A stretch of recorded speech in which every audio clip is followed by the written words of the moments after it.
Hello बच्चों, तो question देखते हैं कि 4 moles of electrons were transferred from anode to cathode in an experiment on electrolysis of water. The total volume of the two gases produced will be approximately dash in liters. है ना?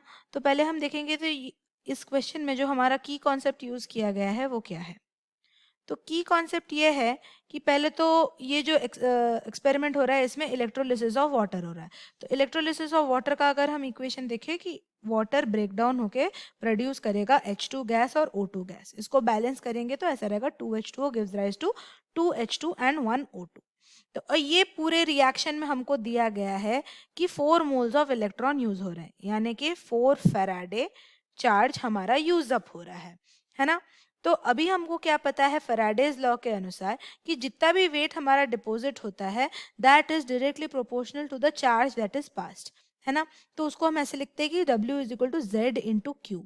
अब जो Q है number of charge, वो charge को हम ऐसे लिख सकते हैं कि W is equal to Z into N into ई।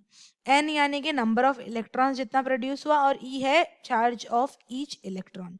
तो अभी हम उसको z का वैल्यू अगर पुट करेंगे तो z का वैल्यू होता है हमारा E बाय एफ, जहाँ पे E है इक्विवेलेंट वेट और F है फैराडेज कांस्टेंट, तो N इंटू ई।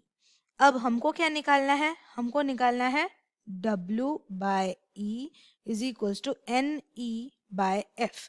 अब हमको पता है कि कितना चार्ज यूज हो रहा है, 4F चार्ज यूज हो रहा है, यहाँ पे हमको पता चल गया।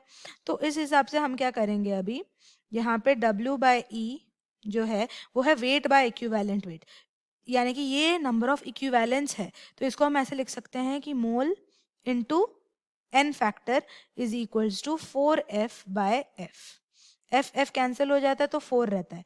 अब मोल नंबर ऑफ मोल्स हमारा क्या आता है, इस पूरे इक्वेशन में 2 वाटर मॉलिक्यूल्स यूज हुए हैं, तो एक वाटर मॉलिक्यूल के लिए क्या हो जाएगा, तो देखते हैं moles into 2 is equals to 4।